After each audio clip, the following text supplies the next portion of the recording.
लुखुरिया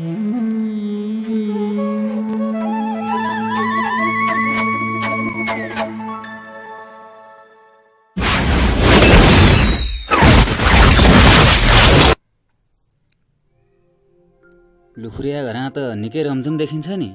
आँगना पनि निकै मान्छे झ्याम्मेका छन्। द्वारेवाले आँगनको डिलबाट निहालेर हेरे। लुखुरेको आँगनमा एउटा कालो कालो वस्तु पनि देखिन्थ्यो। क्या हो त्यो लुखुरिया आँगना? उनी आफै बडबडाए। मानौ त्यहाँ वरिपरि अर्को कुनै मानिस हरदम उनका कुरामा सही थाप्न खडा भएर बसिरहेको हुन्छ। बोलिसकेपछि उनले आफै झस्केर चारैतिर हेरे।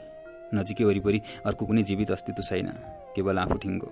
उनी आफै लज्जित भए अनि अलिक खिसिएको स्वरमा तल्लो पाटो खन्न लागेको रामबिरी घरतिर हकारे। रामे, ए रामे, लुखुरेको आँगना के को रुमाल हो? हेर हेर, एउटा कालो कालो डिङ्गो जस्तो पनि देखिन्छ। बा होइन बा, अस्ति कता हुँदा त लुखुरे भैँसी लिन जान्छु भन्थ्यो नि, ल्याए पो कि त? रामबिरी बडबडाउँदै द्वारेबाको आँगनतिर उक्ल्यो। द्वारेबाको गोडामा पुरपुरी टेकायो अनि निधारमा हातको छहारी पारेर लुखुरेको आँगनतिर निहालेर हेऱ्यो। ए हो त नि, उक्या त त्यो भैँसी नै त हो, ल्याएछ है बज्याले। लुखे बज्याले भैँसी ल्याएछ? द्वारेवाले घोर आश्चर्यको स्वरमा भने। मानौ लुखुरेले भैँसी ल्याएको कुरा उनी सपनामा पनि पत्याउन सक्दैनन्। साँच्चै नै उसले भैँसी ल्याएकै हो भने यो जति घोर आश्चर्य र घोर अपराधहरू केही हुनै सक्दैन। आफूले एउटा भने जस्तो लाउरी ल्याउने जम्को गर्दा गर्दै छेप्पा राव खान भइरहेछ। लुखुरे नाथुले भैँसी ल्याउने, यो कसरी हुनसक्छ? उनलाई यो आफ्नो द्वारेपनाको निम्ति एउटा थप्पड झैँ लाग्यो। उनले मनमा अलि असजिलोपना अनुभव गरे। भित्र अलि चस्के झैँ, भित्र मुटुमा कसैले फोन बाजाको सियोले च्वास्स घोचिए झैँ उनलाई लाग्यो। कस्तो भैँसी ल्याएछ लुखे बज्याले? खोइ बा, गोडा 400-100सम्मको हेरेर ल्याउनु पर्ला भन्थ्यो लुखे। रामेले सपनामा डुबे चाहिँ एकदम आँसको स्वरमा भन्यो। उसका आँखा एकटिठ लागेर लुखुरेको आँगनतिर हेरिरहेका थिए। सायद ऊ पनि आफ्नो यस्तै भैँसी बाँधिएको अनि रुमलो भएको सपनामा चार्न पुगेको थियो। द्वारेबाको मुटुमा ज्यादै उत्सुकताको काउकुतले कुतकुत्यायो। कस्तो भैँसी ल्याएछ त लुखे बज्याले? उनका गोडा भयानक आकर्षण शक्तिले खिचे चाहिँ लुखुरेको घरतिर दौडिए। हिँड, हेरिहालौँ कस्तो भैँसी ल्याएछ त्यस बज्याले। लुखुरेको आँगनमा मानिसहरू जम्मा भएका थिए। उसको 4 वर्षीय छोरो पोडे लाउरी भैँसीको चारैतिर थपडी बजाउँदै घुम्दै थियो। बाबुले लाकुरी भन्ज्याङमा भैँसी ल्याइपुर्याएदेखि नै उसको भैँमा फुट्टै थिएन। बाबु आँगनमा आइपुग्दा नपुग्दै उसले बाबुले भैँसी ल्याएको कुरा आफ्ना सबै दौतरीहरूलाई भनेर आफ्नो आँगनमा जम्मा पारिसकेको थियो। बाबुले आँगनमा पाइला राख्नासाथ ऊ खुसीको आवेगले उफ्रँदै गएर बाबुको दौराको फेर समातेर झुन्डिन पुगिसकेको थियो। बा, हाम्रो भैँसी ल्याएको हो बा, एगोपे हेर, हाम्रो बाले भैँसी ल्याएको, भैँसी, हाम्रो भैँसी त हो नि। भरे त यति ढुङ्ग्रोभरि दुध दिन्छ बाबै, अनि मै पार्ने अनि धेरै घिउ सहरा हालेर बेचेर हामीले राम्रो दौरा किन्ने, हगि बा? हगि भने लौ लौ, अब सहर जाँदा राम्रो दौरा किनिदिने। लुखुरेको ओठमा अहिले मधुरो हाँसो खेलिरहेको थियो। उसको मन आज प्रफुल्लित थियो। छोराको लिने ढिपीले आज उसको मनमा कटुता पैदा गरेन अनि वेदनाले उसको मुटु चिरेन, किनभने कटुता र आत्मप्रवञ्चना पैदा गर्ने निराशा उसको खत्तम भइसकेको थियो। आज उसको आँगनमा लाउरी भैँसी सारसँदै बाँधिएको थियो। त्यो लाउरी उसको सानो छोराको धेरै कालदेखि लिने ढिपी र नमर्ने सपनालाई पूर्ति गर्न कल्पवृक्ष भएर उसको दैलामा बाँधिएको थियो। उसले लाउरीतिर अत्यन्त स्नेह र ममताको आँखाले हेऱ्यो। सन्ध्याको शीतल हावाको स्पर्श उसलाई त्यति बेला भाग्यको मृदु हातको स्पर्श झैँ लाग्यो। ऊ बिस्तारै लाउरीतिर गयो। गजबको लाउरी भैँसी, बडो 12 माने बाटा जत्रो कल्चौडो, झिगा पनि चिप्लेला जस्तो चिल्लो कालो जिउ, छोटा छोटा मोटा सिङ, उसका अङ्ग प्रत्याङ्ग सबै रोमाञ्चित भएर आए। ऊ लाउरीको जिउमा अति ममताले मुसार्न थाल्यो। लुखुरी मात्र होइन, आज उसकी स्वास्नी घैँटी पनि उमङ्गमा डुबेकी थिए। उसले आज अघिपछिको जस्तो झर्को फर्को केही नगरिकन लोग्नेका प्रत्येक आज्ञा मानेकी थिए। अघिपछि लुखुरेले लोटामा पानी माग्दा 10 थरी जवाफ दिने उसले आज बोल्नै नपरिकन पानी टक्राई अनि लोग्नेले हराउनै नपर्ने गरी पुरानो मकैको पिठोको खोले पकाएर लाउरीले खाना दिए। 2 डोका खाँदै खाँदै घाँसको भारी ल्याएर पिँढीमा थुपारिसकेकी थिए, यो चाहिँ भरेलाई भनेर। अनि आज ऊ बडो उत्साहले भित्र बाहिर फर्याक फुरुक गरिरहेकी छ। लुखुरी हेऱ्यो, ऊ मनमा नै फुल्यो। यो सबै लाउरीको प्रताप थियो, नत्र घैँटीको हँसिलो अनुहार हेर्न। उसले मिठो बोली बोलेको सुन्न लुखुरेका आँखा 24 घण्टा छटपटाउँथे, कान 24 घण्टा तिर्खाल हुन्थे। एक वचनको 10 वचन जवाफ दिने, राम्रो कुरालाई पनि नराम्रो र अप्रिय रूपमा लिने। कहाँ कि अघि पछिकी घैँटी, कलह र दुष्टताकी मूर्ति, अनि कहाँ हँसीले खुसीले आजकी घैँटी, ममता र सेवाकी मूर्ति। मुग्ध भएर स्वास्नीको फर्याक फुरुक हेरिरहेको लुखुरे अति प्रसन्न भएर हाँस्यो अनि चारैतिर हेऱ्यो। आज सम्पूर्ण प्रकृति नै हाँसे जस्तो उसलाई लाग्यो। पश्चिमपट्टि टाढा माथिसम्म फैलिएको सिँदुरे लाली अनि घरको वरिपरि फैलिएको वनजङ्गल, पाखा पहरा अनि रुखपात सबैले आज उसको खुसीमा खुसी मिसाएर हाँसे चाहिँ उसलाई लाग्यो। उसले अहिले साँच्चै 5-5 कोस बाटो हिँडेर आएको थकान पनि सबै बिर्सिसकेको थियो। ऊ 20 वर्षे जोसमा आफ्नै हातले लाउरीको चाकरी गर्न थाल्यो। आफ्नै हातले फेरि खोले तताएर खान दियो। जिउमा कटकटिएका सुकेका गोबरका पाप्रा आफ्नै हातले धोइ पखाली गर्यो। पाडालाई आफ्नै हातले तेल खान दियो। यो सबै सकेपछि ऊ मग्न भएर लाउरीको जिउ मुसार्न थाल्यो। त्यसै उसको जिउमा टाँसी एउटा झैँ लिन होला झैँ। त्यसै बेला उसको आँगनमा द्वारेवाले पदार्पण गरे। उनको साथमा रामवीर थियो अनि घमानेर खुलाल पनि। द्वारेवाले आफ्ना चिल्का जस्ता तिखा घोच्ने आँखा त्यो देख्दै रहर लाग्दो लाउरीमा गाडे। चिल्ले सिनोमा गाडे झैँ। अनि अरूले पनि विभिन्न भाव र सपनामा आँखामा भरेर त्यही लाउरीमाथि मानसिक हमला गरे। कति हालिसे लुखे? मग्न भएर लाउरीले सुमसुमाइरहेको लुखुरे द्वारेबाको गुलियो स्वरले जस्कियो। हँ बा, उसले हडबडाएर हेऱ्यो द्वारेबा आँगनमा। ऊ हडबडाएर उठ्यो, हत्तर पत्तर द्वारेबाको गोडामा ढोगिदियो अनि लेग्रो तानेर भन्यो, कहाँ बा, पर्यो नै गोडा सत्रेक विष कि कसो बा? उसले अलि जिज्ञासु आँखाले द्वारेका मुखमा हेऱ्यो। लुख्रेको स्वरमा बजेको अपूर्व आत्मतृप्तिको सङ्गीत र आँखामा छल्केको सुनौला सपना द्वारेबाको आँखामा त्यति मिठो लागेन। हृदयमा केले च्वास्स घोचे चाहिँ अनि जिब्रोमा अलि टर्रो तितो नमिठोपना रसाए चाहिँ उनले अनुभव गरे। उनको अनुहार अलि नमजा लागे चाहिँ पलको निम्ति खुम्चियो। आँखामा दावानलको फिलिङमा चाहिँ कुन्ने के हो राकियो। तर यी सबै विरोधाभासलाई आफ्नै मिठो चिप्लाइभित्र छोप्न उनी तत्कालै सफल भए। खै बाबै, यसै भन्न त कहाँ सकिन्छ र भैँसीको जात? यति भनेर उनी भैँसीको नजिकै गए। नजिक गएर भैँसीको सबै कुरा जाँचे। निहुरेर थुन र कल्चौडा जाँचे। चारैतिर घुमेर चिउडाल, आँखा, सिङ सबै जाँचे। फराकिले पुट्ठा 12 माने बाटा जत्रो कल्चौडो अनि मोटा थुन, चिल्लो कालो झिङ्गा पनि चिप्ला जस्तो आङ, निला निर्दोष आँखा, छोटा छोटा मोटा मोटा सिङ। भैँसी साँच्चै गतिलो देखिन्थ्यो, रहर लाग्दो। द्वारेबाको मन धमिलिएर आयो, धुवाले धसिएर कपडा धमिलिए जस्तो। भैँसीलाई त अलि बढी नै हालिछस्, दुध कति देला? कल्चौडो मात्रै भएर के गर्नु, मासु खान भएन मोटो छ भनेर? उनका आँखा र नाक अलि खुम्चिए। लुखुरेको सातो उडिगयो। किन र बा? उसले सशङ्कित र भयभीत आँखाले द्वारेको आँखामा हेऱ्यो। त्यहाँ उसले कुनै किसिमको विकार पहिल्याउन सकेन, किनभने द्वारेको मनको सम्पूर्ण कुटिलता आएर उनको घोप्टो जुङ्गाभित्र लुकेको ओठमा फरफराइरहेको थियो। अब द्वारेबाले उसको शङ्काले फुस्रिएका आँखामा गहिरोसँग हेरे अनि एकपटक फेरि जाँच्ने कष्ट उठाए। उनले लाउरीको चारैतिर घुमेर जाँचे अनि अन्त्यमा बडो गम्भीर भएर हुन सकेसम्मको सहानुभूति स्वरमा छरे। बाबै, भैँसी त धम्की छ। कसो है रामे, हेर त, कि मैले जानिन? रामवीरले एकपटक द्वारेबाको आँखामा हेरे अनि उनले जस्तै भैँसीको चारैतिर घुम्यो, जाँच्यो अनि खुलाल र घमानेले पनि त्यही अभिनयलाई दोहोऱ्याए। अन्तमा रामवीरले बडो लाचारीका साथ घोषणा गर्यो, द्वारेबाका आँखा किन झुकिन्थे र? यस्ता कतना कतना भैँसी खेलाइसक्नु भए पो त। कसो घमाने दाई, भैँसी धम्किने होइन त? घमाने र खुलाल पनि एकैसाथ गन्के। हुन त त्यो घन्काइमा रामवीरको समर्थन अथवा विरोध के थियो कुन्नी, तर द्वारेबाले यसलाई आफ्नो समर्थनपट्टि बङ्गाइहाले। हाम्रो आँखालाई भुल पार्नु त बाबै, यही ज्यानले कतना कतना भैँसी सुमरियो। आँखा गतिलाई नभइदिया भए त ढुटीमाटी भइसक्ने थियो त। लुखुरेले दिउँसै तारा देख्न थाल्यो। अनन्त कालीमाको महाराउले आफ्नो चिरकालदेखि सपनाको जुनलाई सर्लक्क निले चाहिँ उसलाई लाग्यो अनि आफू चाहिँ अनन्त अन्धकारको खाडलमा अमल अमल भाँसिँदै गए चाहिँ कुनै समाउने काँचको बुटोसम्म छैन। हरे भगवान! होइन बा, ज्याम्दीका ढकाल त किरिहाल्थे नि, केही खोट रहेछ भने सित्तै भयो भन्थे नि त। तैपनि उसले छोप्ने कोसिस गर्यो। द्वारेका आँखी भाउ केही खुम्चिएर आए। को त्यही बाउठे ढकाल? त्यसकै कुरा पत्याउन थाले त बाबै, मान्छे खौला पर्छ। कतिलाई भर्खा राँ जाक्यो, त्यस्तो बेमानी पो त त्यो। कसो रामे, कि मैले मिथ्या बोले आउँ? कहिले बा, यो भैँसी धम्की रहेनछ रे भने त हाम्रा मुखमा जाँड हालिदिनु। रामवीर घरतीले बडो दृढ भएर भन्यो र आफ्नो वचनको तौल द्वारेबाको आँखामा खोज्यो। लुखुरे दुवै हातले पुरपुरो समातेर आँगनमा बस्यो। केही क्षण अगाडिको उसको मानसिक सपनाको फुलबारीमा एक्कासी तुसारो भइरियो। अघिसम्म उमङ्गमा खिलखिलाएको उसको चारैतिरको वातावरणमा अहिले अब साथको कालो बादल दौडियो।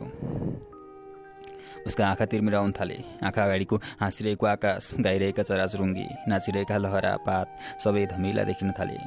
शरीरभर पसिना चिटचिटाए चाहिँ उसले लाग्यो। के त उसले वर्षौँदेखि पालिराखेको सपनाको संसारमा भुइँचालो आयो? के त उसलाई उसको भाग्यले यसै गरी ठग्यो? हेर्दा हेर्दै घर, भैँसी, सानो पाडो सबैका अनुहार बादलभित्र पसे झैँ उसलाई लाग्यो। हे ईश्वर! उसको छातीबाट एउटा दर्दिलो सुस्केर निस्केर वायुमण्डलमा रुमलियो। असत्य काठो, भोलि नै लगेर त्यसको डिङ्गो त्यसकै दैलामा मिल्काइदिन्छु। लुखुरे दुःख र पीडाले बढायो। बाबुको एक्कासी बदलिएको भाव देखेर अघिसम्म संसारको बादशाह झैँ खेलिरहेको सानो डराएका र शङ्काएका आँखाले बाबुको अनुहार हेर्न थाल्यो। अघिसम्म सम्पूर्ण अङ्ग र सम्पूर्ण चेष्टाबाट हाँसो र प्रसन्नताको वरदान बसाइसरेकी घैँटी अहिले पानीमा परेका गुइठा चाहिँ फुलेकी ढोकाको एउटा फोक्ल्याटो समातेर उभिएकी थिए। लुखुरेले देख्यो सबैका अनुहार उइलाएका थिए। द्वारेबा घुप्टो झुङ्गाभित्र कुटिल मुस्कानलाई ओठभित्रै लुकाएर घरतिर हिँडे। घमानेर खुलाल पनि उनकै पछि लागे। लुखुरेका काँधमा हात राखेर रामवीरले भन्यो, अब पिर गरेर के गर्छस् त बाबै? जे हुनु भइहाल्यो, बरु 2-4जनासँग सल्लाह साउती गरेस् न। यति भनेर ऊ पनि घरतिर हिँड्यो। त्यो अभागी घर र त्यसको सानो परिवार मात्र सुस्केर फाल्न त्यहीँ रहे। साँच्चै त्यस दिन बेलुकी भैँसीले दुध पनि थोरै दियो। वास्तवमा 5 कोस बाटो हिँडाएर ल्याएको हुनाले त्यो स्वाभाविक पनि थियो। तर यो स्वाभाविक घटनाले पनि लुखुरेको मनमा शङ्काको बीजलाई अङ्कुराउन मलजल गर्यो। साँच्चै दुध किन कम थियो? भैँसी खोटी नभएको भए किन यस्तो हुन्थ्यो? रातभर ऊ ओछ्यानमा छटपटाइ मात्र रह्यो। उसको जिउको एक एक अणुमा हजारौँ अरिङ्गालले चिले झैँ चर्किरहेको थियो। एकातिर बालक छोराको रात दिनको सपना जपना पछिको रटना चकनाचुर हुनु, अर्कातिर त्यतिका रुपैयाँ खोलो लाग्नु, त्यो पनि आफ्नो गोजीबाट झिक्न सक्ने भइदिए त के हुन्थ्यो र? पैसा भने छोराको हातको मैल। आज यसले कमायो, भोलि उसले उडायो, भोलि यसले कमायो, पर्सि उसले उडायो। तर नेपाल बाहुनको ऋण उसले कुन जुनीमा तिर्ने? ईश्वर! पातकी ढकालले गरिबलाई खोक्नुमै खोलामा हाल्यो। लुखुरे यताबाट उता उताबाट यता छटपटिन थाल्यो। अँध्यारोमा उसका आँखा अगाडि त्यो 250 रुपैयाँ नेपाल बाहुन भएर नाच्न थाल्यो। अनि त्यो नेपाल बाहुनको मूर्ति फलाम जस्तै कालो भयो। अनि त्यसका औँलामा लामा लामा नङ्ग्रा निस्किए। लामा लामा नङ्ग्रा आफूतिर बढ्दै आए। असह्य पीडाले लुखुरेको घाँटीबाट विलक्षण सुस्केर मिसिएको चित्कार निस्केर त्यो अन्धकारमा रुमलियो। त्यस चित्कारले घैँटीको मनमा लोग्नेप्रति सहानुभूति जन्माउनुको साटो झन् उग्र क्रोधको राँको सल्काउन थाल्यो। खाइस अभागी वङ्ग्रा, यसो आफूभन्दा जान्ने सुन्ने 2-4जना लगेर देखाउनुपर्छ। त्यत्रो पैसा लगेर भड्काएर बहिरियो कि बहिरिएनौ? बुद्धिमा डढेलो सल्केको। अघि साँझसम्म महामाया जस्ती घैँटीले अहिले रणचण्डीको अवतार लिइसकेकी थिए। एक त भैँसी स्याहार्ने लोभले उसले आफ्नो नाक कान पनि उतारेर दिएकी थिए। दोस्रो त्यसमाथि त्यतिका ऋण अनि उसका ब्रह्माण्डमा आगो सल्किनु कुनै अस्वाभाविक थिएन। एकातिर घरबार साउलाई सुम्पियो, अर्कातिर अर्काको नाक कान रित्यायो। त्यसपछि माल ल्याएको पनि फुटेको आँखाले हेरेर लगेर भोलि बिहानै जहाँबाट ल्याएको हो त्यसको सिनो त्यसकै दैला मिल्काएर आउनु आधा। लुखुरेलाई अहिले अरू कुराभन्दा पनि स्वास्नीको वचनको धार असह्य हुन थालेको थियो। ऊ रन्थनियो, हे ईश्वर! त्यति राम्रो भैँसी खोटी नभइदिया भए यसमा भुङ्ग्रा किन पिल्सिनु पर्थ्यो? खोटी भैँसी फुर्लुक्क ढलिदियो भने लुखुरेको मुटु काम्यो। उसले अगेनाको आगो फुकेर बत्ती झुल्क्यायो। न बाँधे किलामै पुल्लुक्क पो ढलेको छ कि? ऊ हुरुराउँदै कटेरोमा गयो। उसले बत्ती खोपामा राख्यो। भैँसी जस्ताको तस्तै किलामा बाँधिरहेको थियो। कालो चिल्लो 12 माने बाटा जत्रो कल्चौडा, झिगा पनि चिप्रेला जस्तो कालो आङ, छोटा छोटा मोटा मोटा पातला मोडे सिङ, निला निर्दोष आँखा, कतै पनि कुनै हेरफेर छैन। उसको छातीबाट गहिरो सुस्केरा सन्तोषको सुस्केरा निस्कियो। तर त्यो सुस्केरा चिसो थियो। साँच्चै यो भैँसी खोटी नभइदिया भए भैँसी देख्नमा यस्तो राम्रो भएर के गर्नु? बाबै, हाम्रा आँखालाई झुक्क्याउन पार्न त यस्ता कतना कतना भैँसी सुमरियो। द्वारेबाको स्वर अझै पनि उसका कानमा घन्किरहेको थियो। साँच्चै द्वारेबाले झुक्क्याउन पार्नु खेलाँची होइन। लुखुरेलाई साह्रै पीडा भयो। लुखुरे त्यताबाट फर्केर ओछ्यानमा पल्ट्यो। तर छटपट्टि बाहेक त्यस रातको स्याइले उसलाई केही दिन सकेन। त्यसमाथि स्वास्नीको घोचबेचले त झन् उसको मुटु छियाछिया हुन थाल्यो। अभागी गङ्ग्रा, केही गरी पत्तै नपाई भैँसी पुर्लुक्क ढल्यो भने के गर्ने सुर छ है?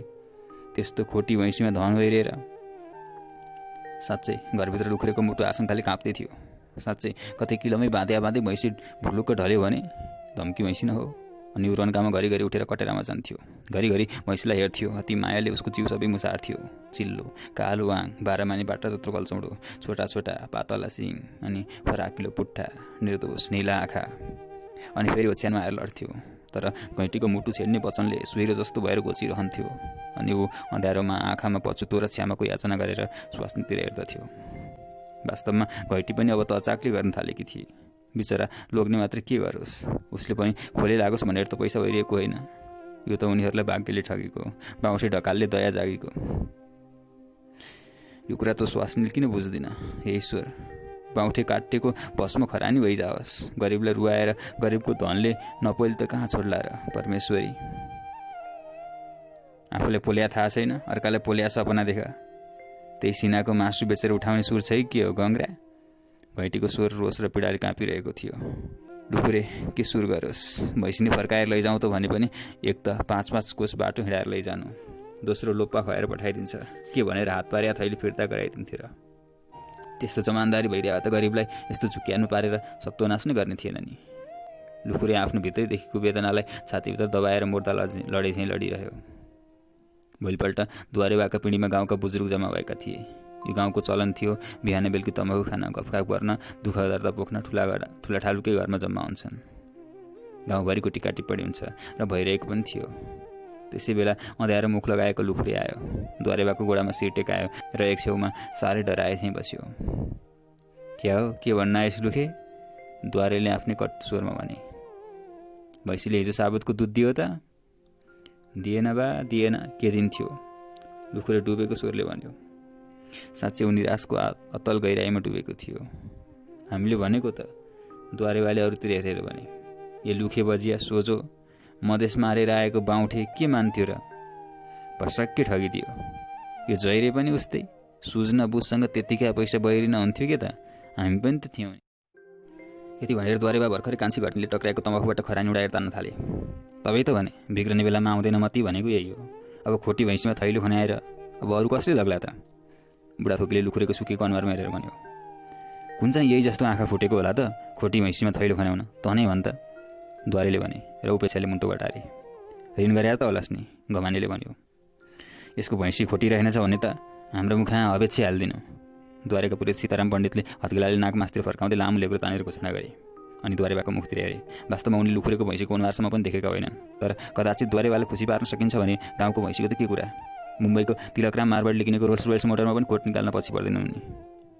यी सबै किसिमका साँचा झुटाको संयुक्त हमलाले लुखुरेको मनको कुनै पनि कुनामा कुनै किसिमको आशाको झिल्को समेत पनि रहन दिएन। उसको आत्मा विकल भएर बिलाप्न थाल्यो। द्वारेबा, म त खौलामा परेँ। असत्य बाउँठेले मेरो त सर्वस्व गर्यो। म त जोगी भएर हिँड्यो हो द्वारेबा। अब के गर्छस् त बाबै? तेरा बुद्धिले त हो हामीले गरेर हाम्रा सल्लाहले होइन। हामीलाई के भन्छस्? द्वारे बुढा जडै कठोर देखिन्थे। लुखुरेको मन भरिएर आयो। बा, मैले आफ्नो बुद्धिले आफ्नै घुँडामा बन्चरो हाने बा। अब के गरौँ म? स्वास्नीको नाकानको त भला केही थिएन। भर्सेला परोस् भनौँ। नेपाल बाहुनको 250 ऋण कहाँबाट तिरौँ? हे ईश्वर, अब के गरौँ म? लुखुरेको स्वर साँच्चै वेदनाको भारले धर्मराय चाहिँ काँपिरहेको थियो। हे ईश्वर, अब के गरौँ? अब अरू त जुक्ति नै छैन बाबै, रामबिर एक कुनाबाट बोल्यो। अब त्यही सिनु लगेर फिर्ता दिए मात्र हो। के कर्कलाको पातको पानी जस्तो कुरा गर्दो हो यो रामी चुसी? द्वारेवाले रामबिरको कुरा हावामा उडाइदिए। त्यो मुलुक मारा बाउँठे, त्यसलाई तिमीहरूले चिनेकै छैनौ। के भनेर दिइरहन्थ्यो हात पर्या पैसा? खुवाइदिन्छ लोप्पा। बा, म त बितेँ। अब के गरौँ बा? म त खौलामा परेँ। लुखुरे बगरको माछा जस्तै छटपटायो। तँलाई त अखण्डै पर्यो। अब त के गर्छस् त? रामबिरले सबभन्दा हितु चाहिँ सहानुभूति घोलेर भन्यो। द्वारेबा, अब त्यसो होइन। लुखे बौरा गाउँको गरिब च्यापोमा परिगयो। अब तपाईँले विचार नगरे कसले गर्छ यसको? के कुरा गर्छ से रामे त? यसलाई उकास्न आफू खौलामा पर्नु म? स्वरमा उपेक्षा थियो द्वारेबाको। होइन बा, 150 भने तपाईँको निम्ति पाइ बराबर छ। तर गरिबका त घरबास उड्छन्। तपाईँले नगरे कसले गर्छ? रामेले सिफारिस गर्यो। हो बा, बिचारालाई तपाईँले नै गरिदिनुपर्छ। गरिब अनाथ हो, जुनीभर चाकरी गर्छ। बुढाथोकीले पनि रामबिरको कुरालाई टेवा दियो। द्वारेबाले निकै बेर गम खाए। आखिरमा बडो गम्भीर स्वरमा भने, मानव लुखुरेमाथि जन्म जन्मान्तरको बिसाउन नसकिने उपकारको बोझ लाद्न लागे चाहिँ घोषणा गरे। के तिमीहरू सबै त्यसै भन्छौ त? त्यसै हो भने म के भनौँ? एउटा गरिबको उपकारै सही। तर भइगयो त। लुखुरे पनि 150 को मुख नहेरोस्। कि त 150 खर्चेर भैँसी तयार गराइ छोडेँ कि खौलामा जाँकिएँ। एउटा गरिबको उपकारै हुन्छ भने लौ के भन्छस् त लुखुरे? द्वारेबाका कुरा मुनासिब हुन्। यस्ता भैँसीमा पैसा हाल्नु सिनामा पैसा हाल्नु जस्तो हो। त्यति माया मार्दा लुखुरेलाई कुनै मर्का छैन। यो लेख सीताराम पण्डितले झिकेका थिए। उनी धर्मका सारथी भएकाले उनले भनेको कुरा शास्त्रको वचन हो। मानव उनी यस सभाका निर्विरोध सभापति हुन् र उनको निर्णय अन्तिम निर्णय हो। लौ पण्डित बाजेको समय त्यही रहेछ भने त के भन्छस्? रामेले लुखुरेको मुख हेऱ्यो। उसले सबैको मुखमा हेऱ्यो। द्वारे बुढा थोकी रामे र पण्डित बाहेक सबै मौन थिए। उनीहरू आँखामा विवस्था थियो। उनीहरू लुखुरेको आँखामा हेर्न नसकेर निहुरिए। त्यस दिन बेलुकी भख द्वारेबाको आँगनमा निकै रमझम देखियो। आँगनमा लाउरी भैँसी बाँधिएको थियो। चिल्लो कालो 12 माने बाटा जत्रो पल्चौडा गरेको। भैँसीका वरिपरि द्वारेका आधा दर्जन केटाकेटीहरू झ्याम्बिएका थिए। द्वारे बुढा 20 वर्षे जोसमा भैँसीको मुसार गर्न लागेका। द्वारेले भुसा दिँदा दिँदै एकपटक टाउको उठाएर हेरे। लुखुरेको आँगनमा आज रमझम थिएन। लुखुरेका बाबु छोरा आँगनको डिलमा उभिएका थिए। त्यसै बेला रामेले द्वारेको आँगनमा उक्लेर उनलाई ढोकिदियो। कसो रामे, भैँसी हिरा छैन त? किन हुन्न थियो बा, लाखमा एक छ। एकपटक फेरि द्वारे लिएर रामेले एकैपटक आँखा उठाएर लुखुरेको घरतिर हेरे। डाँडाबाट ओर्लेको साँझको मटाइलो छायाले कर्मसम्म मटाइलो बार्दै लगेको लुखुरेको बाबु छोराको आकृति एकटक लाउरीतिर हेरिरहेको थियो।